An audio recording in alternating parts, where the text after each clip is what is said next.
Hello, আসসালামু আলাইকুম। আমি এখন শর্টকাটে খাবার রেডি করতেছি এবং আজকে পাকাইছি দুপুরে সবজিটা পাকাইছি, বাচ্চাদের সবজিটা পছন্দ না। এখন আমি মাংস আনাইছি, ফ্রেশ কুটুক মাংস আনছি। মাংস থেকে ওই থেকে ফ্রেশ করে ছোটো ছোটো করে পিস করে একদম ছোটো ছোটো করে পিস করে কেটে নিয়েছি। যে দেখেন এরকম এরকম করে পিসটা কেটে নিয়েছি। কেটে নিয়ে এর সাথে আমি মিক্স করছি এই হলুদের ফাঁকি, দইনার ফাঁকি আগে দিয়ে দিছিলাম। এখন আমি একটু স্যাম্পল জাস্ট আপনাদের ভিডিওর মাধ্যমে দেখানোর জন্য রাখছি। আগে 1 চামচ 1.5 চামচ 1 চামচ পরিমাণ মাংস বুঝা দিবেন আপনারা। 1 চামচ হলুদের ফাঁকি, 1 চামচ দইনার ফাঁকি, 1 চামচ গোলমরিচের ফাঁকি, যেটা এটা এটা যেটা গোলমরিচের ফাঁকি। তারপরে 1 চামচ এই মশলাটা দিয়ে দিছি, লবণ দিয়ে দিছি। তারপরে আমি কড়াইয়ের মধ্যে অলিভ তেলটা, এই যে জৈতুনের তেলটা, এই তেলটা খাওয়াটা ভালো, এই যে অলিভ তেল, এই তেলটা আমি কড়াইতে গরম দিছি। এখন কড়াইটা গরম হওয়ানে তেলটা গরম হয়েছে, এখন আমি মাংসটা মাখা মাখা করে দিতেছি।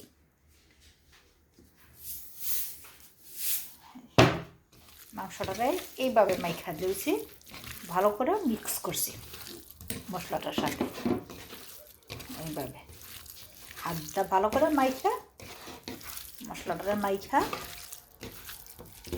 ভালো করে মিক্স করে আপনারা গরম কড়াইতে, এই যে দেখেন কড়াইটা গরম হচ্ছে, এই তেলটা একদম অলিভ তেল গরম দিয়ে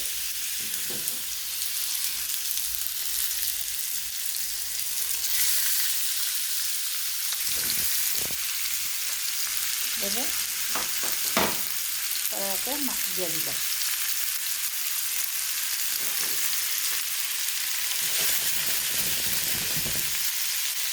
এখন ছড়াই দিলাম, ছড়াই দিয়ে চুলাটারে কমাই দিলাম। মিনিমাম 20 মিনিট অথবা 30 মিনিট। বেশি শক্ত করবেন না, বেশি ভাজবেন না, বেশি ভাজলে শক্ত হয়ে যাবে। দেখা 15-20 মিনিট চুলার পাওয়ারটা আমি 4 নাম্বারে দিয়ে দিছি। এখন 20 মিনিট অথবা আমি 20 মিনিট পরে একটু দেখবো মাংসটা নরম হয়েছে কিনা। যদি মাংসটা নরম হয় একটু ডাকনা দিলে পানি ছাড়াবো। পানি ছাড়ার পরে মাংসটা দেখেন একটু হালকা পানি ছেড়ে দিছে, দেখেন পানি ছেড়ে দিছে, ডাকনা দেওয়া মাত্র সাথে সাথে পানি ছেড়ে দিছে। আপনি পানিটার সাথে মিক্স করবেন, এই যে এইভাবে মিক্স করে দেবেন পানিটার মশলাটা একসাথে। যখন পানিটা শুকায় যাব করবেন ধনিয়া পাতা কুচিটা দিয়া ভাতটা, গরম ভাতটা খুব ভালো লাগে। এই যে মাংসটা শেষ হয়ে গেছে, এখন সুন্দর সিদ্ধ হয়েছে। বেশি শক্ত করবেন না, নরম হয়ে তাহলে শক্ত হয়ে যাবে, বেশি একটু ভাজা ভাজা করবেন না। এখন মাংসটা ঠিক আছে, হাতে দেখবেন দুইটা নরম আছে কিনা। নরমটাকে খাইতে ভালো লাগে, পছন্দ হয় সবারই, বয়স্ক লোক, বাচ্চাদের সবার জিনিসেই ভালো লাগে নরম জিনিসটা। শক্ত জিনিসটা সবার জন্যই কঠিন হয়ে যায় খাওয়ার জন্য। আমি ধনিয়া পাতাটা দিয়ে দিচ্ছি, ধনিয়া পাতা কুচিটা দিয়ে দিলাম। এই যে দিলাম ধনিয়া পাতা কুচিটা। এখন চুলাটারে বন্ধ করে দিব।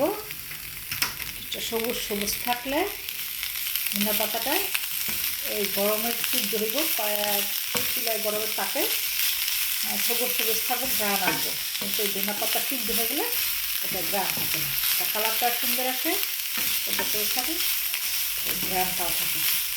দেখেন, ওকে, ভালো থাকে, আবার দেখা হবে পরের ভিডিওতে।